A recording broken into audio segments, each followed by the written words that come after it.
today's Parsha, I did not send out a document about it, by the way, because I'm not really learning that much inside. It's more of a oral shiur today. And the topic of the shiur, I'm going to mute everybody. If you don't mind, you can unmute yourself as needed. Topic of the shiur is about the connection between Parshas Vayeishev and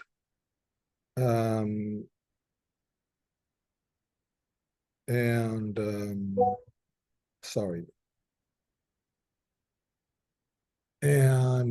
the 19th of Kislev. We know that the Parsha of the week is always connected in some way to the events of the week, specifically to the holidays of the week. Vayeishev, Miketz, Vayigash are always around the time of Hanukkah, and there are many connections between those Parshias and Hanukkah. And the same is true of all the holidays. Bamidbar is before Shavuos, there's a connection.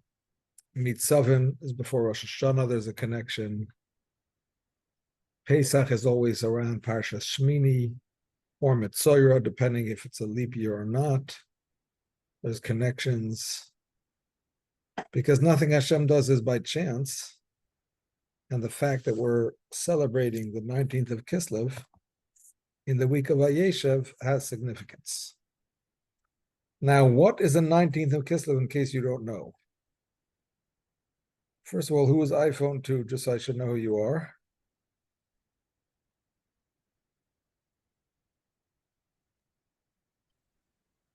It's probably Anna and Simeon, I would say. And Simeon, oh, very yes. good. I should remember that, but I don't.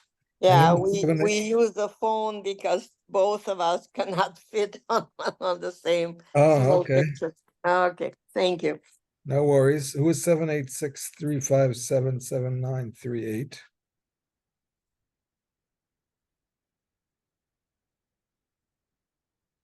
Just for me to know. Not that I have to know, I can teach just the same. I'm not sharing any secrets of the Torah. No Kabbalah for the uninitiated or even for the initiated. Okay, I don't have to know, it's okay. Okay, so the 19th of Kislev is the day on which the Alter Rebbe, the founder of Chabad Hasidus, the author of the Tanya and the Shulchan Aruch, was freed from Tsarist imprisonment. He was imprisoned because people said that he was making a rebellion against the Tsar. These were claims that were brought to the authorities by the opponents of Hasidus. And he, of course, was doing nothing of the sort. But in a spiritual way, the reason that he was imprisoned is because there was a question on high in the supernal realms as to whether he was spreading Hasidus in a proper way, or perhaps it was too much. Perhaps the revelation that the world was receiving of godliness was beyond the scope of what the world was ready for. And that's why there was a kitrug, as we call it in Hebrew. A kitrug is like an accusation below by the Tsarist authorities, stemming from the accusation on high by the opposing forces that questioned the Alter Rebbe's teachings, at least this dissemination of those teachings to a widespread audience. And, of course, everybody knows that the Alter Rebbe was freed from imprisonment after 53 days. And he continued to teach Hasidus, and even more strongly than before. His teachings became deeper and more explanatory. This is why the 19th of Kislev is called the Rosh Hashanah for Hasidus, because it's the day on which a stamp was given from above, a supernal stamp was given from Hashem, basically saying it's okay. So, and like I said, that's when Hasidus was taught even more so than before.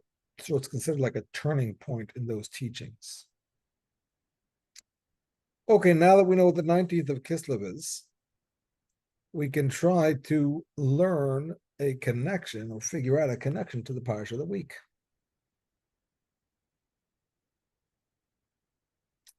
Any ideas?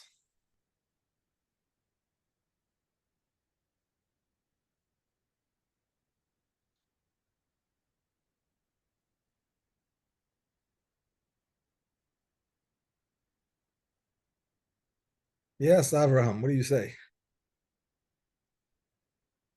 You're muted. Unmute yourself, please.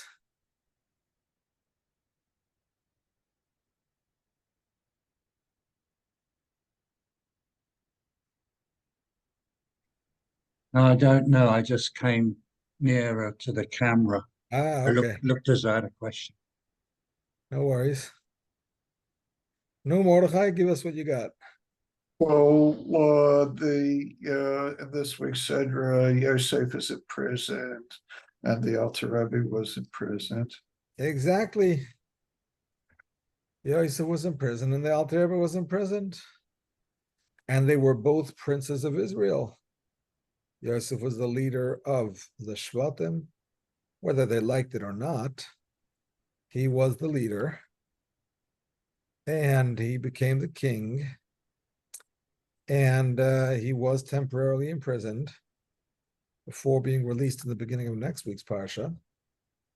And that led to his great ascension and position of power over Egypt and the entire world, in fact.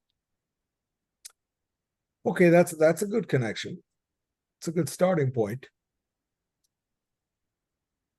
But the Rebbe questions that because the focal point of Yud Tes Kislev is not the imprisonment of the Alter Rebbe. On the contrary, it's the release of the Alter Rebbe. He was in prison for 53 days, which means that it started just after Sukkot, maybe even Isra Chag of Sukkot. I don't remember exactly. And by the way, when they came to take him, the first time he jumped out of the window and he went to the cemetery. He hid in the cemetery.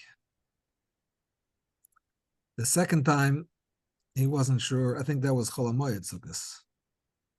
And then when they came after Yom Tov, he wasn't sure if he should go or try to run away again.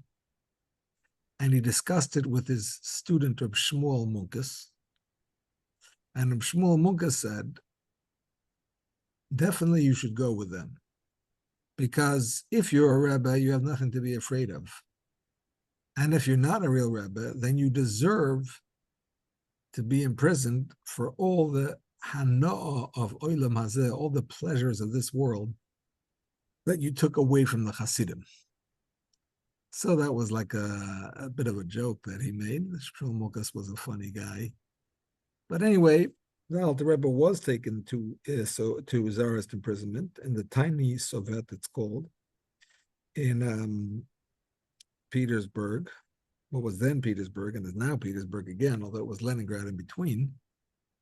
And I think the building is still standing, or at least they know where it was. It was on a little island across a little river. And anyway, while he was on the way there, by the way, he didn't want to travel on Shabbos. And Shabbos was approaching. It was already after midday. And he asked them if they could stop for Shabbos. And of course, predictably, they said no. The prisoner doesn't tell the officers when to travel. And because they refused, a wheel broke. and they had to go to the nearby city and get a carpenter or a wagon maker, whatever it was, to fix the wheel or make a new wheel. And after they fixed it and they started to go again, then the axle broke. Or maybe it was the horse that died or one of the horses, I don't remember, but basically they kept on having trouble. And they realized that the Alter Rebbe was behind it. If he didn't want them to go, one way or another, they were not going to go. So they asked the Alter Rebbe if they could have permission at least to take the wagon to the next city. So they shouldn't have to spend the Shabbos in the middle of their travels between cities. And the Alter Rebbe refused to allow them to do that. They asked him if they could at least move the wagon to the side of the road, and the Alter Rebbe agreed with that, and they were able to move the wagon to the side of the road. Parenthetically, the Hasidim, many decades and generations later, would point to a tree that grew next to where the Alter Rebbe spent that Shabbos. And it was a big, glorious, leafy, green tree, as opposed to all the other trees in the area that were very decrepit looking and barely any leaves on them and kind of nothing special to talk about. At that spot, there was a very beautiful tree, and they attributed that to the fact that the Alter Rebbe spent Shabbos there. Anyway, why I'm telling you the story, you'll see later. But the point is that after 53 days of imprisonment, during which, by the way, he was interrogated by the Russian interrogators, who asked him all kinds of questions about his teachings to try to figure out if they had rebellious contempt against the Tsar, and if he was considering himself like a leader, a Jewish king on par with the Tsar. And the Alter Rebbe answered most of those questions by writing them down. He wrote down the answers to those questions. The Alter Rebbe wrote the answers in Hebrew or in Yiddish, and they had to be translated into Russian. And they sent those answers to two different translators in different cities to translate so that they could check them against each other. Anyway, the opponents of Hasidus heard about one of these people, who they were, and they believed that they could pay him off and get him to mistranslate the Alter Rebbe's answers in such a way that it would appear that he was in fact leading a rebellion and trying to make himself a king. And the Hasidim got wind of this, and they sent their delegation to the same guy, pleading with him not to change the wording of the answers, just to translate it honestly. And they offered to pay him even more money.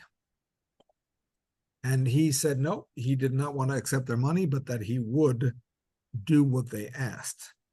And even though he had already accepted the money from the opponents of Hasidus, he was not going to do their bidding. Rather, he was going to translate it honestly, which he did. He showed it to the Hasidim before he sent it off, and indeed it was translated honestly. And Baruch Hashem, the interrogators were very impressed by the Alter Rebbe's answers. Those answers have subsequently been published, by the way.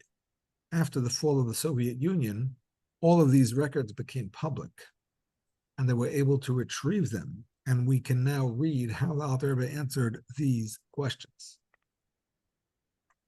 The answers were considered satisfactory, which is why the Alter Rebbe was let go.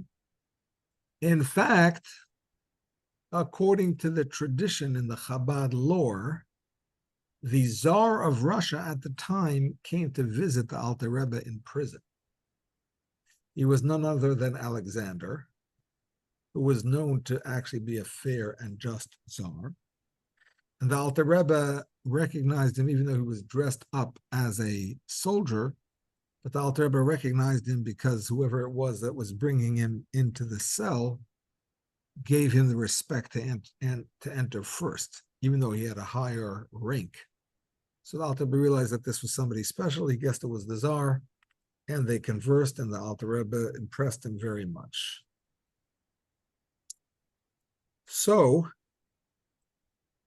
all of this information is going to be relevant to the shiur. Don't think I'm just telling stories, even though there's nothing wrong with telling stories, but it is going to be relevant to the shiur.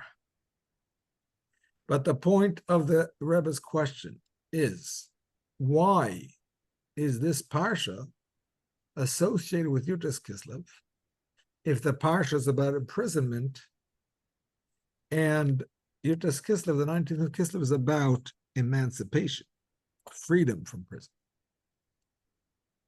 So, of course, on the face of it, you could say, well, the point of the imprisonment was the redemption.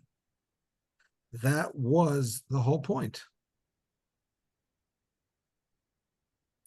In fact, the whole point of the Jewish people's exile in Egypt was for the redemption from that exile.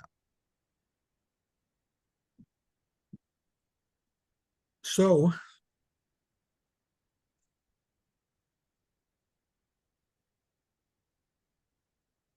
you could argue, Rabbi, yes. I'm thinking a person could argue that that Yosef was in prison because of a judgment, a judgment on high, and the Alter Rebbe was in prison because of a judgment on high. 100%. And both were based on libelous charges in terms of what was going on here. And both ended up better off after than before. This is all true. But here the Rebbe is focusing on the fact that this parsha is about the imprisonment and the 19th of Kislev is about the redemption. So there's a verse in the parsha which the Medrash explains in an interesting way. The verse says, Vayeishev hurad Mitzrayim. Yosef was brought down to Egypt. And the Medrash says that the word hurad is related to the word vayerd miyam ad yam. He ruled from one sea to the next. And that is referring to King Solomon as well as in the future to Mashiach. And there's another verse similar where the word hurad is also related to ruling. And that is, you give me a moment, I will find it, where it says, Ki hu roide b'chol ever hanohar, because he is ruling over the entire side of the sea, of the river, excuse me. So in both cases, just one moment, in both cases, the word roida or vayerd, which is the same as hurad, means to rule. So when it says Yosef hurad Mitzrayim, instead of translating it literally, Yosef was brought down to Egypt, we can translate it differently to mean Yosef came to rule over Egypt. Yes, David. The gematria of Redu, Reish Dalet Vav, is 210. Indeed. And the 210 was how many years the Egyptian exile was shortened by. It was supposed to be 400. And it was shortened, and it says in the Haggadah that Hashem Chishib Esa Kates, that he figured out the end, and the gematria of Kates is 190. So there's a 210 difference, which is the redo Reish Dalet Vav. Indeed. But it's interesting in the case of Yosef, rather than having his imprisonment shortened, Cut short. lengthened. Originally it was supposed to be 10 years, but then when he asked the steward to remember him, and he trusted the steward, whatever that means, another 2 years were added to his imprisonment. So that's interestingly different than the Jewish people. But anyway, another interpretation that the Medrash gives, when it says Hurad, it doesn't just mean that Yosef went down, but that he brought down with him the Shechina into exile. When Yosef went to Mitzrayim, so to speak, the Shechina went into exile with him. Now it's interesting that these two interpretations from the Medrash, same Medrash by the way, these two interpretations in the Medrash seem mutually exclusive. They seem to be opposite. On the one hand, we're saying that Yosef was ruling over Egypt as soon as he came down there. On the other hand, we're saying the Shechina entered into a state of exile at that time, which means just the opposite, that even the Shechina was in exile, not just Yosef, instead of it ruling over the land. In fact, however, these two are two sides of the same coin, because Yosef had the Shechina with him. Even when he was imprisoned, there was already the redemption happening in a hidden way. There was already a rulership happening over the land of Egypt in a hidden way. In order to understand this, the Rebbe speaks about the difference between the way the patriarchs dealt with the world, the way the tribes dealt with the world, and the way Yosef dealt with the world. But first, a little bit about wars and winning wars. There are three ways to win a war. And this relates, by the way, to the verse that we say on the 10th day of the month in Tehillim, chapter 55, which is also recited on the third day of the week, if you're saying Tehillim according to the day of the week. And according to our tradition, the Alter Rebbe was in the middle of saying Tehillim, and he said extra Tehillim because he was obviously in a precarious situation in prison. And he said not just the Tehillim of the day of the month, but he also said Tehillim for the day of the week. And he was in the middle of saying chapter 55, which is on the Tuesday, was a Tuesday, and he was up to the verse, Pada b'shalom nafshi mikrovli ki verabim hayu imadi. My soul is redeemed in peace from those that make war against me, because you were with me among the many. When he said that pasuk, he was let free. That's the moment he got the news that he was set free. And this is, of course, the song that Hasidim sing on the 19th of Kislev. Pada b'shalom nafshi mikravli ki verabim hayu imadi. I won't sing the whole thing because we'll be here all day. So the point is that we're talking Go about to the main part. I'm sorry? The main part. I'll leave that for you guys to go attend a Farbrengen in honor of the 19th of Kislev and not rely on me. But the point is that we're talking about a war. Pada b'shalom nafshi mikravli, from the battle against me.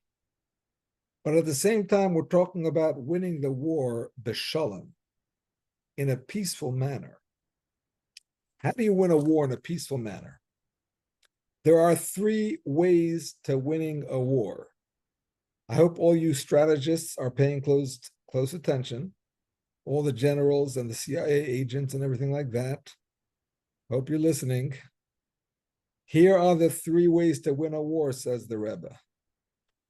Number 1 is to literally fight a war.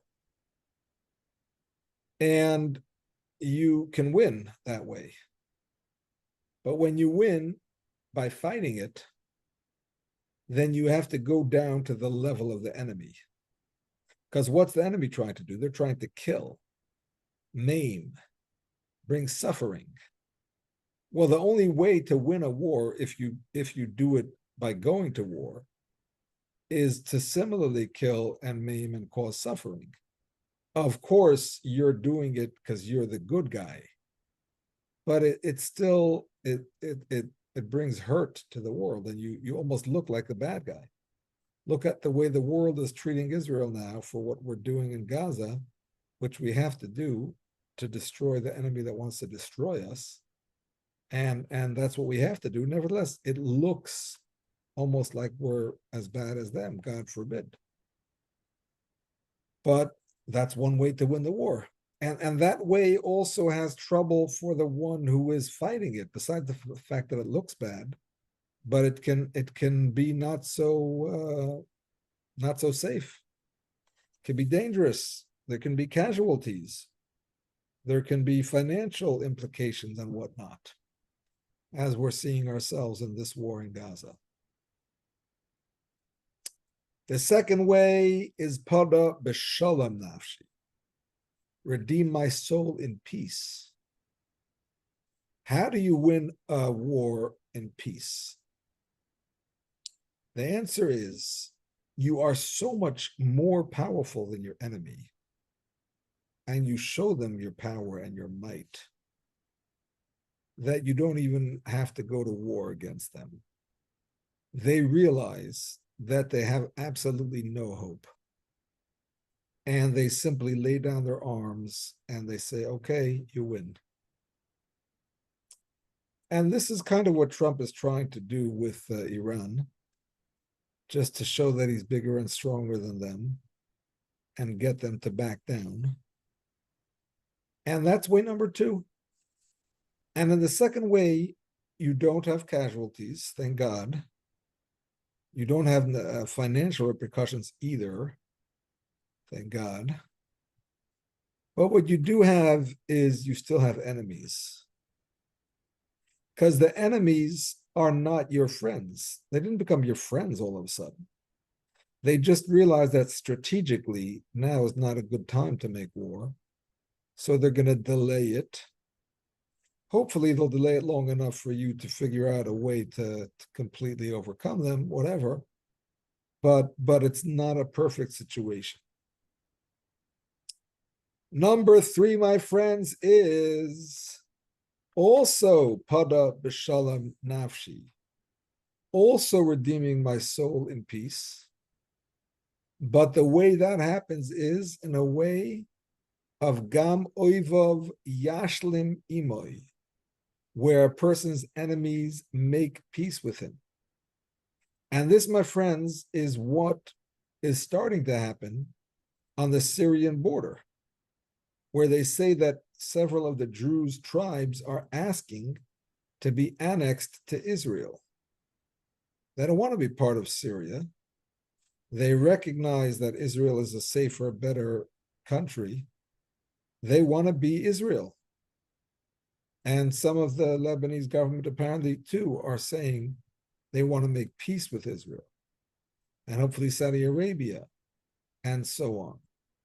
And this is where the enemies actually become friends. And obviously that's the best kind of peace, because not only do there not have to be any casualties, not only is there not any financial casualty, but there is no longer the threat of war. I mean, of course, a war can always happen. You never know, things can change. But at least for the time being, there's no threat of war because your enemies have made peace with you. This is what happened with King David. everybody knows that there was a rebellion against King David by his own son, the very charismatic Avshalom. King David was vastly outnumbered. He had to flee Jerusalem. And thank God his son decided to not wage battle right away, He gave his father 3 days. I mean, he thought it was for his own good, but really it was a trick and whole story. But anyway, King David had 3 days to put his forces together, and they were able to defeat Avshalom's forces and specifically kill Avshalom, and basically the rebellion was over. According to our sages, the soldiers of Avshalom were actually davening for David's victory because they recognized that David was really the true tzaddik.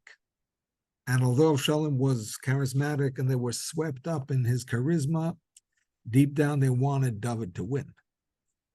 So that's an example where the enemy can actually be on the side of the correct side. And really, that is what happens with the exile that we're in. We're in an exile. The exile is a place where there are problems for the Jewish people. And we see those problems now more than ever in terms of the anti-Semitism, the shul in Melbourne, Australia that was burnt, and people getting beaten up. Unfortunately, some people getting killed, not just in Israel, but around the world.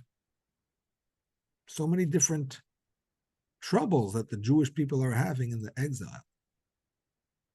But really, the exile itself is going to turn into redemption.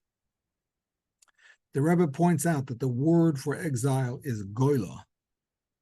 Goyla means exile. The only difference between goyla and geula means redemption, is the aleph. And the aleph represents the one Hashem, the master of the world. In order to turn exile into redemption, all we have to do is bring the master of the world, the creator, the one Hashem, bring him into this situation of the exile, illuminate it, reveal that within this very situation, no matter how difficult it seems, within this very situation is the redemption. Now it seems like a exile time. But if you flip the switch, if you open your eyes, you'll see deep, deep within all the troubles, Hashem is here. The redemption is here. They say this about Rabbi Shimon Bar Yochai, that Rabbi Shimon Bar Yochai was on such a high spiritual level that even though he experienced tremendous suffering at the hands of the Romans, and like we know, he was in the cave for 12 years, and then another year, he suffered tremendously. Yet his experience was such that he felt the presence of the Shekhinah like as if the Beis HaMikdash was present. He was living in the Messianic era because he felt Hashem present within all of his troubles, within all the troubles of the Jewish people. He felt Hashem was there with him, and he lived it. It was for real. It wasn't just something that you can say and believe but not feel it. He felt it. So, my friends, these 3 ways, again, winning the war like in Gaza, winning the war like in Iran, hopefully will win even better, and those will become our friends as well. But then winning the war like in the Druze section of Syria. Number 1, with battles. Number 2, without battles, just by overcoming, being stronger. And number 3, the enemies become the friends. These three correspond to the service of Hashem done by the patriarchs, the service of Hashem done by the Shvatim, the tribes, and finally the service of Hashem done by Yosef himself. Okay, listen carefully, my friends. The Shvatim, the tribes, were shepherds. A shepherd does not really have to be involved in this physical world too much. He has to look after the sheep, that's true. He has to make sure they get food and they get water. He has to protect them from the wolves and whatnot. But other than that, he doesn't have that much to do. Doesn't have to plow, doesn't have to plant, doesn't have to get his hands dirty so much. Doesn't have to go to the market and buy and sell and haggle. I mean, the truth is a shepherd eventually has to sell either the sheep or the wool or something. But his main occupation is not that. His main occupation is really just living with nature and just hanging out with the sheep. And the reason spiritually why the tribes were shepherds is because they were not on the level of the patriarchs. And if they would have gotten involved in the physical world like the patriarchs did, I mean, the truth is that Abraham was also a shepherd, but Yitzchok was, he was a farmer. And Yaakov, besides being a shepherd, was very heavily involved in deception, like we know with Lavan and so on. It was a kosher deception, but nevertheless, he was heavily involved in commerce. So the tribes were unable to do that. They were unable to function and remain tzaddikim if they would have to be involved in this physical world too much. It's like some people feel like they can't be religious if they're going to go to work. In Israel, there's a big problem that a lot of the people don't work. Now, I'm talking about very religious people. Now, if you're in yeshiva and somebody's supporting you, kol hakavod, that's great. But if you're not being supported and you need to feed your family, then you need to find a job. That's an absolute obligation from the Torah. When you get married, you become obligated to feed your wife and children. And that's what it is. So, but some people are afraid. They think that if they're going to go to work, it's going to disturb their service of Hashem. And that's similar to the fear of the Shvatim. The Shvatim were very holy, but they were not on the level of the patriarchs, and they feared. I mean, they did have jobs. They took care of those sheep and did whatever they had to do to take care of them, but they didn't get involved more than that. And the reason for that is because they were afraid that too much physicality would disturb their spirituality. Yes, David. It's like the Meraglim. They don't want to get involved in physicality. Exactly, like the Meraglim, except that the Shvatim had not been commanded otherwise, as the Meraglim were, so for them it wasn't a sin, but that was just the level they were at. Then you have the patriarchs. The patriarchs, like I mentioned, were involved in physicality. Avram, besides being a shepherd, he also was a farmer. We know he planted an eshel. He had an orchard, which he would use to feed his guests. He had a hotel going on. He had room service. He was a waiter, like we know. And Yitzchok, like I mentioned, was a farmer. Yaakov was involved in all kinds of things. The thing is that Avram, Yitzchok, and Yaakov were on such a higher plane that it was almost like the physical world almost wasn't important in their eyes. It was like they were moving through it like agents of another realm. They were almost like angels. I mean, they weren't angels, they were human beings. They had mothers, they had fathers, they had children, they lived together like husband and wife. They weren't angels. Yet they moved within this world almost like otherworldly beings. Like Avram, take for example Avram. Avram didn't know what his wife looked like until he was 75. And he was going down to Egypt and he looked in the reflection of the water and he saw his wife. He said, wow, I never knew you were beautiful. You better do something about it. The Egyptians are going to want to abduct you. They're going to kill me. Say you're my sister. How can you be married to a woman? And obviously, a man married to a woman has to fulfill the mitzvah of intimacy.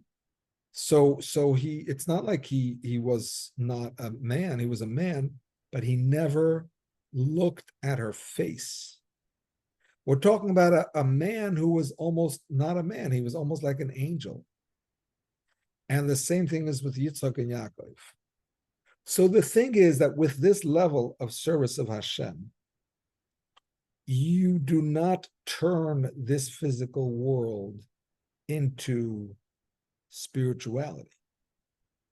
It's not like the tribes who could not even enter this world. They could not transform the world at all. They didn't feel they could overcome it properly. They didn't want to have that ill effect that it would have on them, like when you go to war and might suffer casualties, God forbid. They weren't like that. They were in the world, but at the same time, they couldn't really change the world in a meaningful way because they were so otherworldly. They were like complete tzaddikim, like you couldn't really relate to them. Of course, Avram influenced people. He spoke to them.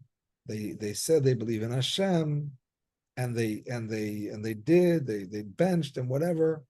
But nevertheless, it was a little bit superficial, if we can say such a thing. Yosef was different. Yosef was heavily involved in the physical world, both in the house of Potiphar, where he ran the household, and in the prison where he ran the prison, and in the Egyptian palace where he became the prime minister and ran the country, and eventually, when there was a famine, he ran the world. The whole world of that part of the world, at least, came to him, and he fed them, and he kept track of who and what and when and where and so on and so forth. So, but at the same time, he remained an absolute tzaddik. Hashem was with him. Hashem gave him success in all of those situations. So Yosef represents the peace that comes from finding the good within the enemies and transforming those enemies and making them good. Finding Hashem within the exile and transforming the exile into redemption. And going back to the verse that we quoted, Yosef Hurad Mitzrayim, Yosef was brought down into Egypt. And that means, according to the Medrash, that he came to rule over Egypt. But it also means that he brought down the Shekhinah with him. And now we can understand the meaning of this. That because the Shekhinah was with Yosef, and even when he went into these difficult situations, he was able to serve Hashem. That's why he became the ruler over Egypt. Even within the exile, he was the ruler. Take, for example, in the house of Potiphar, he was a slave, but at the same time, he managed all of the affairs of Potiphar. Like the pasuk says, Potiphar knew nothing except for the bread that he ate. And that's because he was the tzaddik within the darkness. He was imprisoned, but even in prison, he was the head of the prison. He was the chief prisoner. He ran the prison. Once again, because Hashem was with him, he was able to find the light within the darkness to the extent that it was possible. And then, of course, after he was released, even though he wasn't reunited with his parents yet, and his brothers yet, and so on, his mother already passed away, but whatever.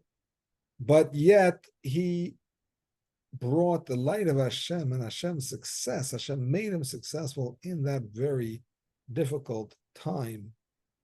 And he was the prime minister, like we know. So this relates back to the Alter Rebbe.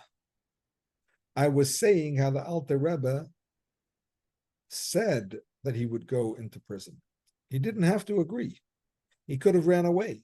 So he willingly went. And then on the way to prison, miraculously, like I said, those wagons stopped. That means he had the power not to go. He could have, in fact, spiritually changed the whole situation. He wouldn't have had to go to prison. But that's not the point. The point is to bring godliness into the dark places. The Alter Rebbe wanted to work on the problem. There was a problem, like I said, on high. There was a question about his path, and the Alter Rebbe wanted to answer that question. So he went into those dark places, and he answered those questions. Like I mentioned, the questions that were asked to him, he answered them in Russian in such a way that the people who asked him could understand the answers. The Tsar visited him, respected him. So he came to the place of darkness. He didn't ignore the darkness. He didn't wave it away. He paid attention to it, and he dealt with it, and he brought the light into it. And that's something that was unique to the Alter Rebbe's imprisonment. It was also unique to Yosef's imprisonment. And that's why this Parsha is the appropriate one to read on the day after the 19th of Kislev. Those are my thoughts. Thank you for joining. Is it me, or is this class getting smaller? It's all the afternoon classes. I mentioned to Rabbi Smith, we used to have like 12, 15 people in the afternoon. And now we're getting by with like 7, 8 people, 9 people. Well, Susan, I haven't seen. And she was there yesterday in the class. She's been having computer problems. Okay. Ezra, I didn't see today. Robert used to come sometimes in the afternoon, hasn't been for a while. Isaac Yaroslavich. Right. And what about a lady who used to always come on time? I forget her name. Skinny. No, Naomi. Exactly. What about her? I think she was having, Rabbi Smith said something about her. She was having some kind of medical problems. Oh, I think. Yeah. Okay. Well, she should have a refuah shlema. It's been a pleasure. Thank you, Rabbi. Next Wednesday is my shul's Hanukkah party. And I'm not sure if I'll do it, or maybe I'll switch with Thursday. I'll be in touch with Rabbi Smith. Okay. Thank you, Rabbi.